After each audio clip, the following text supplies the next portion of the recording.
So, why are we here? Mark, why are we here?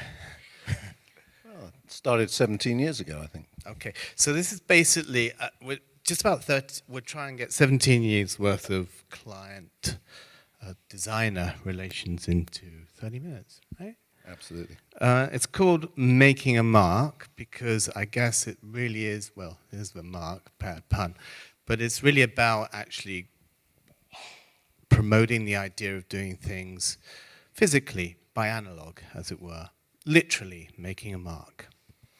And in the beginning, a few years ago, Mark. Well, I suppose, like any business, where did it start? And my family's been supporting artists, certainly for over 100 years. So that's my background, that's my DNA. That's, as we'll see in a minute. So back in 1904, actually, a few special things happened. One, it started, and you were talking about Berlin art supplies, etc., but we weren't in the art supply business. We were basically in the gallery business. And at that time, it was quite exciting what was going on in Europe, because actually Impressionism was beginning to be pushed out across Europe. And my great-uncle, Paul and Bruno Cassira, had, in the Berlin Succession in 1904, an art gallery. And looking back at it today, it's quite amazing because, as you'll see, they had 4 Van Gogh shows. In fact, the first 4 Van Gogh shows in Europe, and you couldn't sell a Van Gogh in 1904. And obviously, you move on 50 years later, and it was, I think, sold for 40 or 50 million pounds. So the group of them there, you know, they're sitting there working with artists, they're working closely today, filling the walls, which actually was an unusual thing at that time, probably very much something that we don't see anymore, putting Picasso's, Van Gogh's literally lined across the walls. So that's I suppose, my heritage. And what I've learnt today, looking back, is that actually each generation of my family are supporting artists, but they always do something different. So I'm not a gallerist. And then we move on to, in 1970, my father, who's still here at 93, basically saved the oldest paint manufacturer in the world, actually. In 1766 it started, for anyone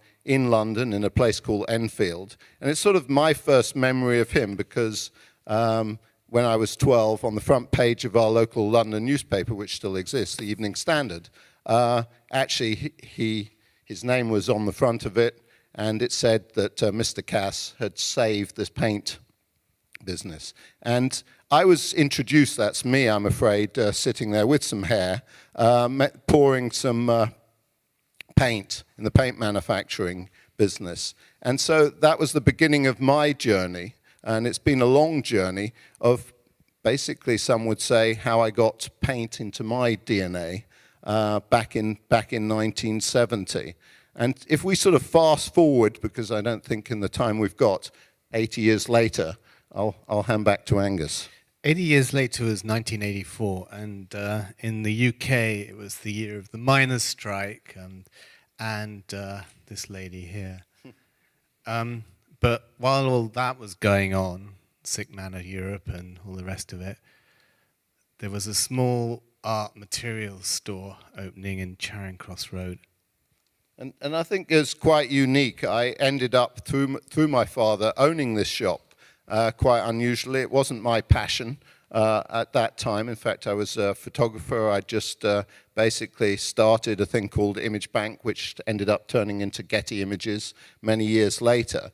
And I ended up with this shop, 13 Charing Cross Road, which you can see there. And that is 1984, quite a nice Orwellian Looks time. like 1934.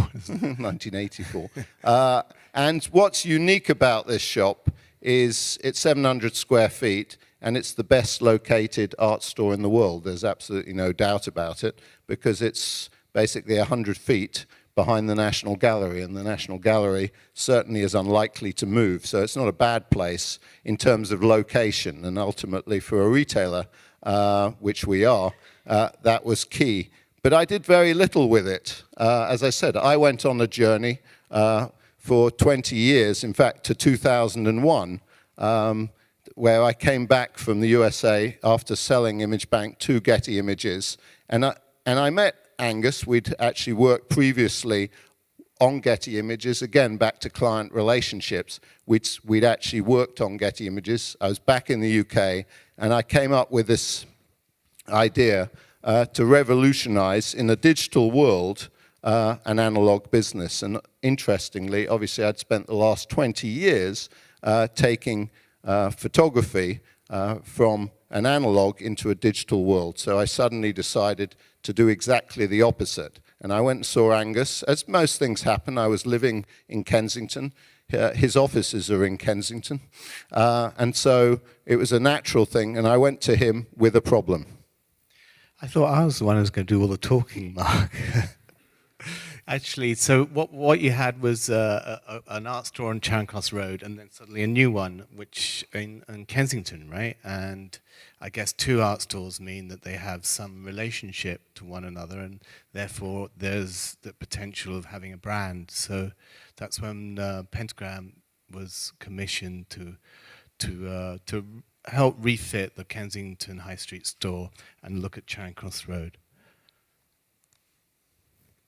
So this is what you had, Casa Arts and Crafts, and I think we did a lot of talking about where we were aiming to get to with the new store and who we were aiming it at, and we pretty much had in mind a kind of younger, more urban demographic, and hoping to sort of pick up on art school. And there was a good reason why we were looking for that audience, because Mark had a very clever idea about how to change it was like change the whole structure of the art materials business by, but you probably could explain that a lot better than me. But what it meant was really that we kind of actually at that stage decided that craft was irrelevant to what we were trying to do, was to reach out to art students. So we just slashed down the descriptor to Cas Art, and then, I mean, you said to me actually about 15 minutes. I said to you 15 minutes ago, we didn't have a brand strategy. We just kind of followed our nose, didn't we? We just did what we thought. We thought, well, we'll aim at these new student types. We'll make a value proposition so everything was cheaper and available, and make it a bit cooler, because art stores just look like corner stores. You know, they look like the five and dime. And actually, there's the opportunity to make something that was a little bit more aspirational. And in order to kind of get that into some kind of coherent message, we worked with a copywriter at Pentagram, David Gibbs, to create what we called the Casa manifesto, which is really just putting on paper where we thought we were going. So I guess it was de facto brand strategy, but it was never really conceived as some kind of evil plan, as it were, but just as something that we would pin to the door of the store, right? You did say at that time that you know, every great art time, whether it's the Stuckus or anything else, needed a manifesto. So I think you were driving that, Angus. That we needed an art manifesto. So we do it a bit. It's a bit tongue-in-cheek, actually. You know, artist freedom, da da da da da. But embedded within all of these good intentions about giving people, you know, a good, as I said, value proposition. So you managed to get massive discounts by cutting down the SKUs in the store. Within this manifesto, there are kind of a couple of things that kind of pulled out. You know, there's a belief in what we were doing, and also that actually we wanted to democratize the whole the business, and actually not make it some kind of niche business that was for a very small audience, but actually potentially, you know, a lifestyle brand for everyone. So we got to let's fill this town with artists. So when it came to doing the logo, because actually we kind of riffed a little bit off 1984, when the original store was open, so we had this sort of kind of quasi-constructivist kind of vibe, you know, had the big word art, underlined it, reminded people that it was in London, because at the time London was cool, and it was a centre of kind of YBA and all the kind of British art scene, and stuck Mark's name on it and had this badge. And then kind of rather fell in love with this idea of having a bit more of a kind of attitude. So let's fill this town with artists just became the kind of the header for the store. In fact, it got into Time Out, I think, that month when it as under the headline, shop signs that sound like threats. And I got my... That's when we knew we were going in the right direction. And it's still, I mean, it is a few years old and it looks remarkably dated now, actually. So it has moved on a wee bit. But essentially, we still use that line. And I got my wife, Marion Duchas, to kind of do the windows.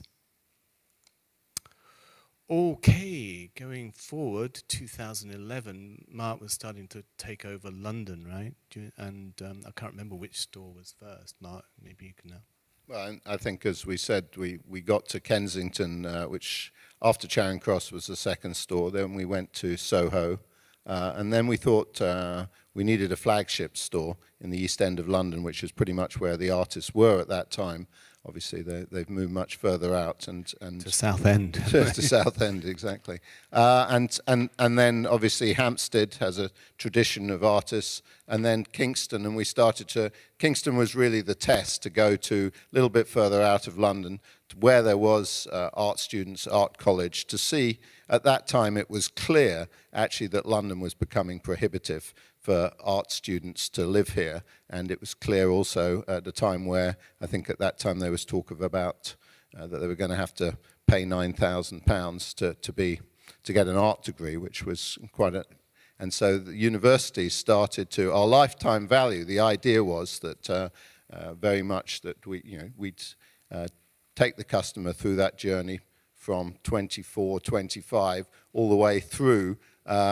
For the rest of their lives, because usually if you're in that art world, you're going to come back to it. Suddenly we realized, I remember reading that one of the universities, I think University of Arts, suddenly said 40% of their students are now from overseas.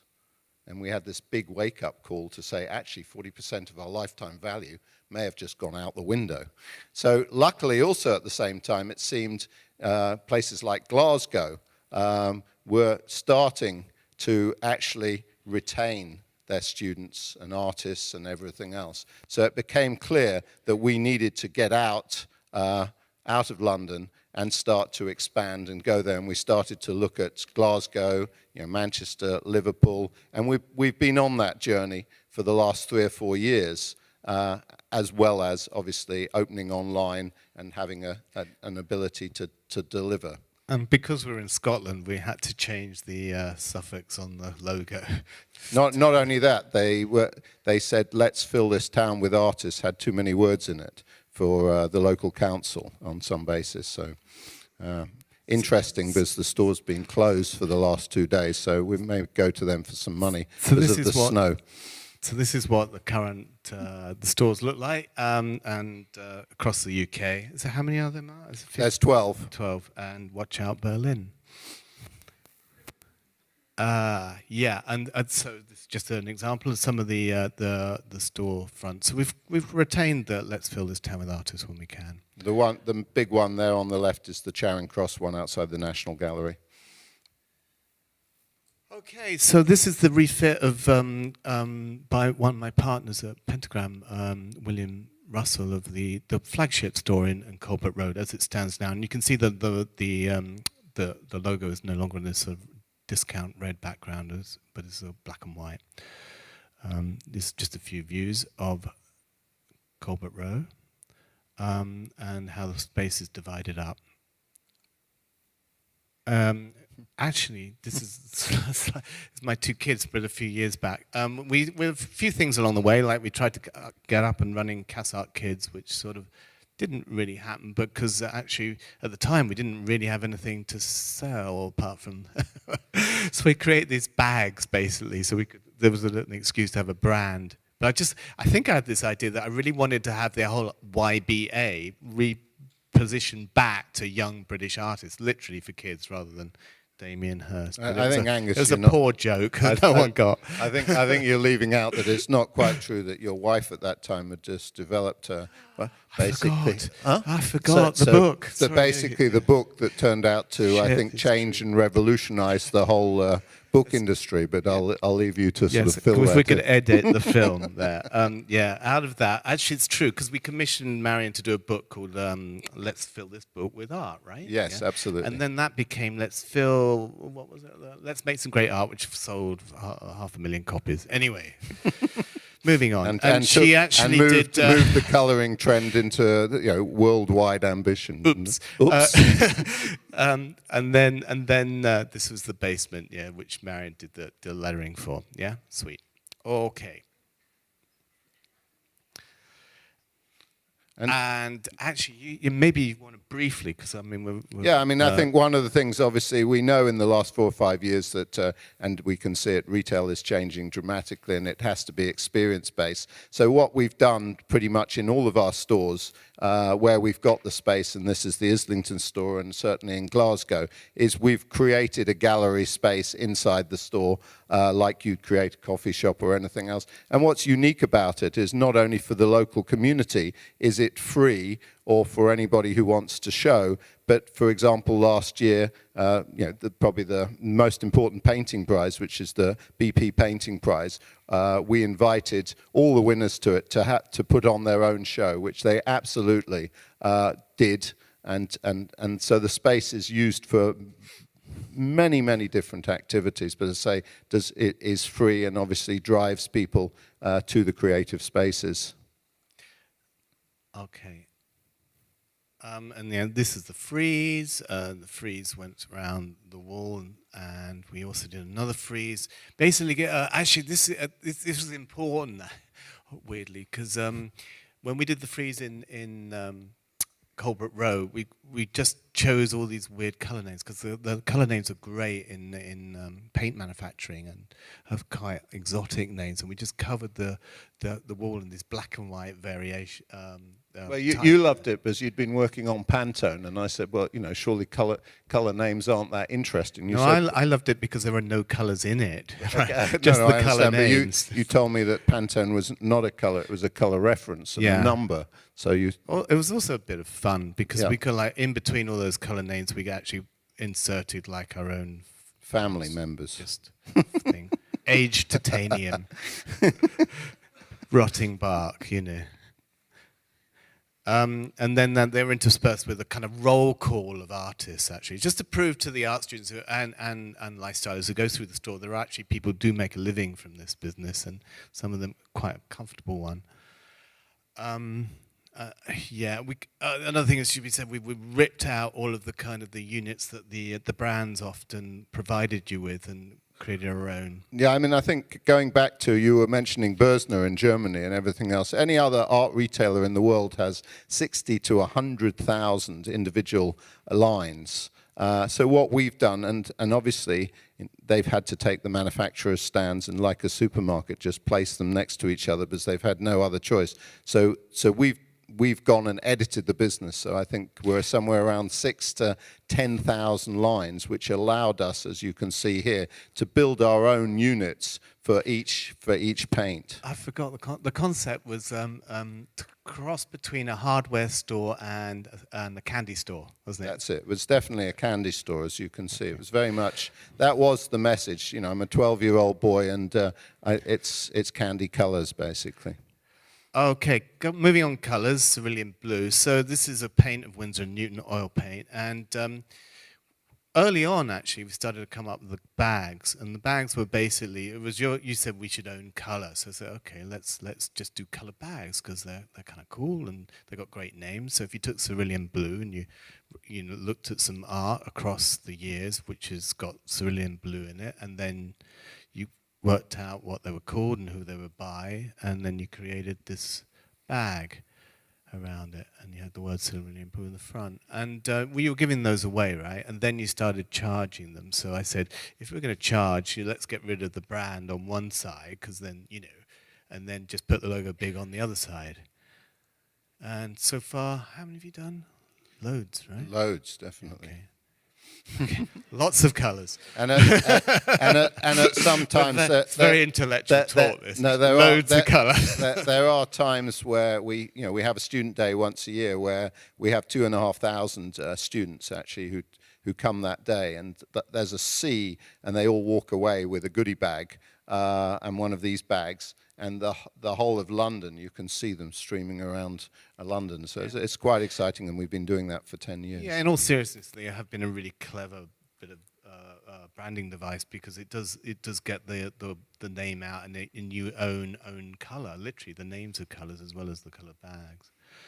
Okay, moving on. So like art stores, art materials packaging was also rather sad. And well, I know, jumping back, but when I first came to you, Angus, and said this is the idea that we want to take art materials and make it contemporary, and I laid out all the materials for you and said we want to make this accessible, and you said I'm not sure it's possible, Mark, the way these products, they were designed 40, 50 years ago for people who understand them. That there wasn't one product that was actually had been designed, in our opinion, in the last 15 years for a consumer. Well, I guess the severe underinvestment in packaging by the manufacturers, but also that they have to cover many different markets, whereas we were concentrating on a very particular market in a particular place. Anyway, so we did a little experiment, right, with the watercolor postcards. You had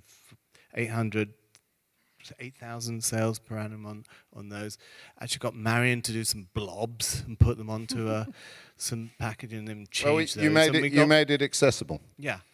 And so that proved a point, and you persuaded the manufacturers that we could do white label, and actually this is what the competition looked like. And when you actually analyze it, that the information on a on a pad is pretty kind of minimal. I mean, it's bleeding obvious, right? That is that.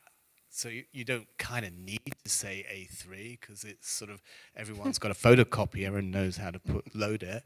And, and when there was a picture, it was that. And it's like shooting fish in a barrel doing this. So my wife said to me, like, okay, you said let's be, you do them this time, you lazy sod. So I actually kind of spent around and went back to art school and blobbed around a bit and made doodles, and they all looked a bit kind of, I wasn't quite right, and I was playing with it, experimenting with different materials and stuff. And then the simple and the more complicated, the more, I don't know, illustration they look like, and that wasn't really the point. In the end, I just started making marks like you would in the art store when you're testing out, an oil pastel or something like that. And that formed the basis of the packaging idea, so as I said before, when you get the information down to its basic level, you've got a brand mark, you've got like a size, you've got a grammage, which is rather important actually, and it tells you what it is, cartridge paper. So then when you've got all of that on a A4 pad, there's an awful lot of space left to do something else, and so we just chucked a mark on it, making a mark. And that was in, I don't know what media, I've forgotten now, but if you did it in acrylic or if you did it on watercolor, or you could get these different marks, and it's just what you do with the stuff. But it wasn't figurative, it was deliberately simple, if you like, and gestural. And we color-coded the heavy cartridge in one color, and to make it different from the lighter cartridge, which is in another color, and that was with charcoal, and et cetera, et cetera, et cetera.